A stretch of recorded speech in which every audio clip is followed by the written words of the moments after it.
पूरे 10 साल के बाद महेश शर्मा अपनी पत्नी रेखा और बेटे अमित के साथ यूएसए से इंडिया वापस लौट कर आए थे। पिछले 10 साल में उनका एक बार भी इंडिया आना नहीं हुआ था, इसलिए इतने बरसों के बाद अपने घर वापस लौट कर आने के कारण वे सब बहुत खुश थे। महेश ने पहले ही अपने नौकर से कहकर अपना पुराना घर साफ करवा लिया था। अब वो तीनों अपने घर पहुंचते हैं। कुछ भी कहो, अपने देश में लौटने की फीलिंग्स अलग ही होती है। क्यों रेखा, ठीक कहा ना मैंने? बिल्कुल ठीक कहते हैं आप। 10 साल कब निकल गए पता ही नहीं चला। 10 साल का था अमित जब हम यहाँ से विदेश गए थे। मम्मी पापा, जब मैं यहाँ से गया था तो मेरे बहुत सारे दोस्त थे, आसपास के घरों के कॉलोनी वाले। अब तक तो वो सब भी कितने बड़े हो गए होंगे, पता नहीं अब यहाँ रहते भी होंगे या नहीं। वो पिंकी याद है? बचपन में पूरा समय अमित के साथ ही खेलती रहती थी। कितनी प्यारी बच्ची थी। कौन? वो अपने गुप्ता जी की बेटी? हाँ हाँ वही। गुप्ता जी अभी भी इसी मोहल्ले में रहते हैं? देख लेना, हमारे आने की खबर सुनकर दौड़ कर चले आएंगे। मम्मी पापा, आप लोग बातें करिए, मैं अपने कमरे में सोने जा रहा हूँ। मुझे कुछ देर आराम करना है। अमित अपने कमरे में जाता है और आराम से बेड पर लेट जाता है, लेकिन जैसे ही उसने अपनी आंखें बंद की उसे लगा कि कमरे की खिड़की के बाहर से किसी ने उसे आवाज दी। अमित, तुम लौट आए? मैं कब से तुम्हारा इंतजार कर रही थी। कौन है वहाँ पर? अगर कोई है तो प्लीज अंदर आ जाओ। अंदर आकर बात करते हैं ना। इस तरह खिड़की के बाहर से बोलने की क्या जरूरत है? लेकिन मैं तो यहीं रहती हूँ, तुम्हारे कमरे की खिड़की के बाहर, और मैं अंदर नहीं आ सकती। अरे बड़ी अजीब बात है, अंदर क्यों नहीं आ सकती? वैसे तुम हो कौन? अमित के इतना पूछते ही अचानक आवाज आना बंद हो जाता है।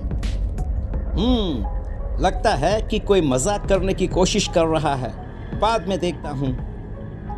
अब अमित एक बार फिर अपनी आंखें बंद करके सोने की कोशिश करता है, लेकिन इस बार जैसे ही वो आंखें बंद कर सोने के लिए दूसरी तरफ करवट पलटता है तो उसे एक छोटी बच्ची बाजू के बेड पर लेटी दिखती है, जिसे देखकर वो घबरा कर उठ जाता है। कौन है?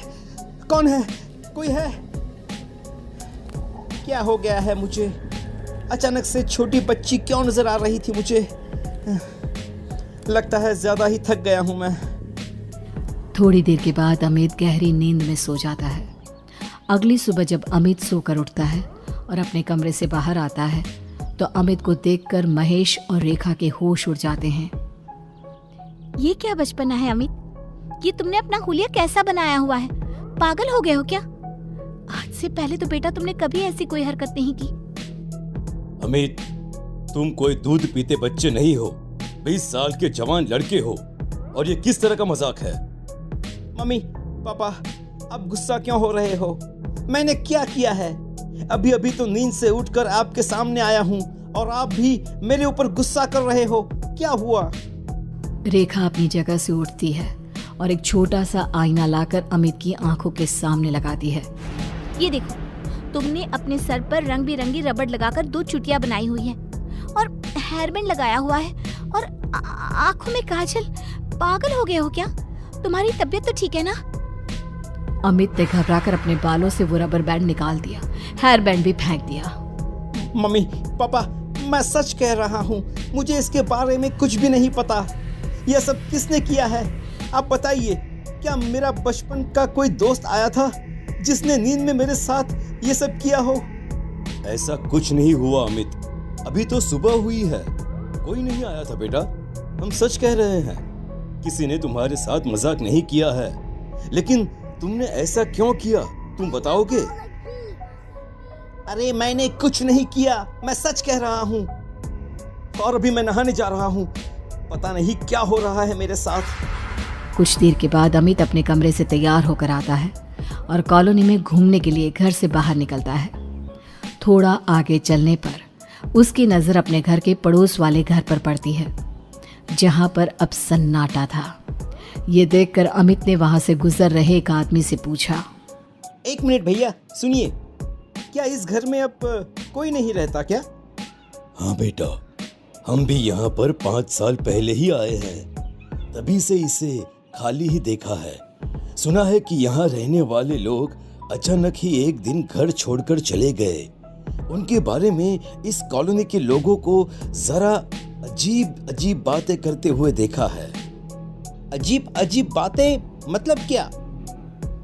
बेटा, किसी से कहना मत। वो क्या है ना, मोहल्ले की बात है। लोगों को पता चला तो बिना बात की बातें बनाएंगे। हाँ, मैं किसी से कुछ नहीं कहने वाला, लेकिन अब बताइए तो सही प्लीज। बेटा, सुना है इस घर में किसी की आत्मा का वास है। कई लोगों ने इस खाली घर से कभी कभी किसी की रोने की आवाज सुनी है। अब सच्चाई क्या है वो तो भगवान ही जाने। ओह, तो ये बात है। वैसे लोगों का क्या है, कुछ भी बातें बनाते हैं। पता नहीं कौन कौन सी अंधविश्वास भरी बातों में विश्वास रखते हैं लोग। थैंक यू भैया, थैंक यू।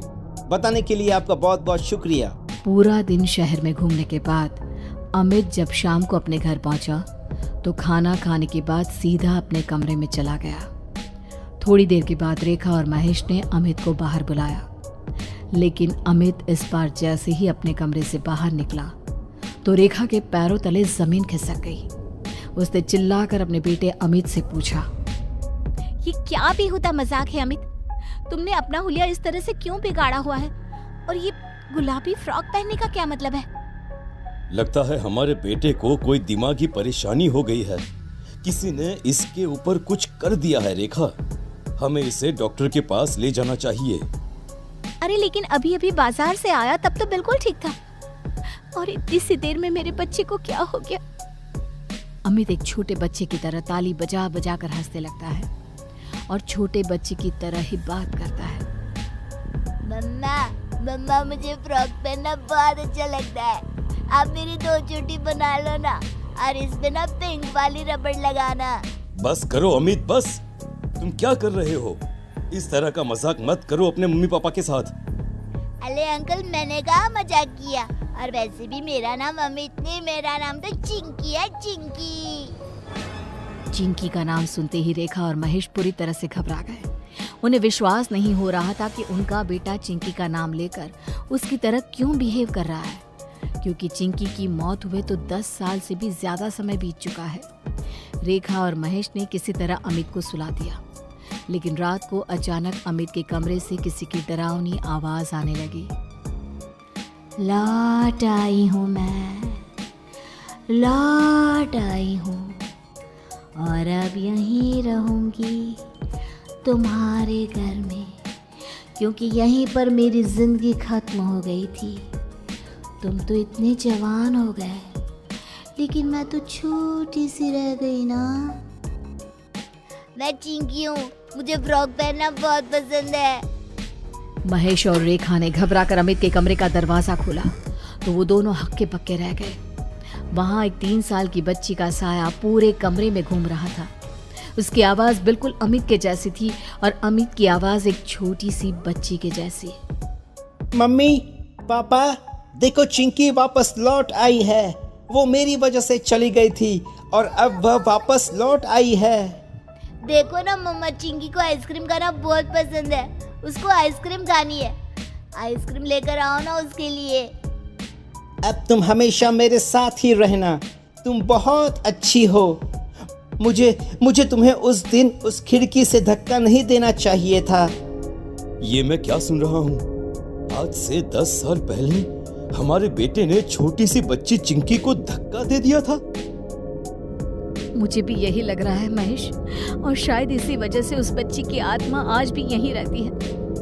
इससे पहले कि रेखा और महेश कुछ करते, अमित बड़े ही अजीब ढंग से चलता हुआ घर से बाहर निकला और सीधा बाजू वाले खाली घर में चला गया। रेखा और महेश भी उसके पीछे पीछे गए। जहां पहुंचकर उन्होंने देखा कि वहां टूटे फूटे आधे जले हुए खिलौने पड़े हुए हैं। वहां पहुंचने के बाद अमित बड़े ही अजीब ढंग से घर के ठीक बीचों बीच जाकर बैठ गया, और तभी वहां पर 3 साल की छोटी सी चिंकी महेश, रेखा और अमित को नजर आने लगी। अगर आपका बेटा उस दिन मुझे अकेले छोड़कर नहीं जाता तो मैं कभी नहीं मरती। मेरी मम्मी तो मुझे अमित के पास ये कहकर छोड़कर गई थी कि वो थोड़ी देर मेरा ध्यान रख लेगा, लेकिन उसने मुझे खिड़की के पास अकेला छोड़ दिया और मैं गिर गई। मेरे बच्चे को छोड़ दो बेटा, उससे बहुत बड़ी गलती हुई है, लेकिन तब वो नादान था, ना समझता, इसलिए तुम्हारा ध्यान नहीं रख पाया। अगर अनजाने में अमित से गलती हुई होती तो मैं उसे माफ कर देती, लेकिन जानती आंटी, इसने मुझे जानबूझकर खिड़की से धक्का दिया था ताकि इसे मेरा ख्याल ना रखना पड़े और ये अपने दोस्तों के साथ जाकर खेल सके। ये तुम क्या कह रही हो? अगर ये सच है तो फिर यही सच है, और आज के बाद से मैं हमेशा अमित के शरीर में रहूंगी, और जब मेरा मन करेगा तब बाहर आऊंगी।